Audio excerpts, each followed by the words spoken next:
आपसे वहीं रूस के दौरे पर विदेश मंत्री डॉक्टर एस जयशंकर है, मॉस्को पहुंचे हैं विदेश मंत्री एस जयशंकर। बड़ी जानकारी देते हैं आपको। 27वें IRIGC बैठक में शामिल होंगे एस जयशंकर। रूसी विदेश मंत्री सरगेई लावरोव के साथ क्षेत्रीय और वैश्विक मुद्दों पर वार्ता होगी। राष्ट्रपति व्लादिमीर पुतिन से भी उनकी मुलाकात होने की संभावना है।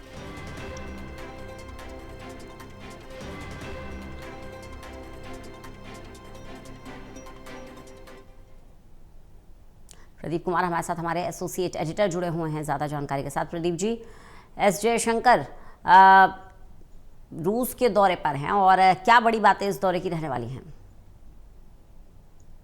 देखिए रंजना, विदेश मंत्री एस जयशंकर रूस के दौरे पर पहुंच गए हैं। मॉस्को में उनका स्वागत हुआ है। वहां पर जो खास तौर से विदेश मंत्री एस जयशंकर का जो आगवानी की गई है, वहाँ के जो अधिकारी हैं और भारत के राजदूत विनय कुमार और रूसी विदेश मंत्रालय के अधिकारी अलेक्जेंडर कोजलोव वहां पर मौजूद रहे हैं। आगवानी करते हुए उत्साह के साथ उन्होंने वेलकम किया है और इस दौरान विदेश मंत्री कई महत्वपूर्ण कार्यक्रमों में शिरकत करने वाले हैं। इसमें जयशंकर 27वां जो भारत रूस अंतर सरकारी आयोग IRIGC बैठक है उसमें शिरकत करने वाले हैं और इस बैठक में चूंकि भारत सह अध्यक्षता कर रहा है, ऐसे में ये बैठक महत्वपूर्ण रहेगी और इसमें व्यापार, आर्थिक, वैज्ञानिक, तकनीकी और सांस्कृतिक सहयोग पर महत्वपूर्ण चर्चा होनी है। और इस दौरान जहां ये भी जानकारी मिल रही है कि रूस के विदेश मंत्री सरगेई लावरोव के साथ क्षेत्रीय और वैश्विक मुद्दों पर विदेश मंत्री एस जयशंकर की महत्वपूर्ण बातचीत होनी है। इसके अलावा विदेश मंत्री का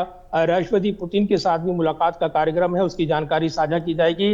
लेकिन एक महत्वपूर्ण दौरा विदेश मंत्री एस जयशंकर का, जबकि रूस यूक्रेन वार के बीच और जो पश्चिम एशिया का संकट, ईरान अमेरिका संघर्ष और जो तेल सप्लाई चेन बाधित हुई और उसके बाद भारत रूस जो परंपरागत मित्र रहा है, लगातार कूटनीति पर जोर देते हुए भारत का रुख रहा है कि वो उस पर जोर देते हुए अपने मसलों को सुलझाए। लेकिन वैश्विक परिस्थितियां बदली हुई हैं, लिहाजा इस दौरान विदेश मंत्री एस जयशंकर का रूस का ये दौरा काफी महत्वपूर्ण हो गया है और इस दौरे पर निगाहें रहने वाली है, क्योंकि राष्ट्रीय अंतर्राष्ट्रीय कूटनीति के लिहाज से अगर देखें ये दौरा एक महत्वपूर्ण पड़ाव लेकर आने वाला है, जबकि ब्रिक्स समिट की अध्यक्षता भारत कर रहा है।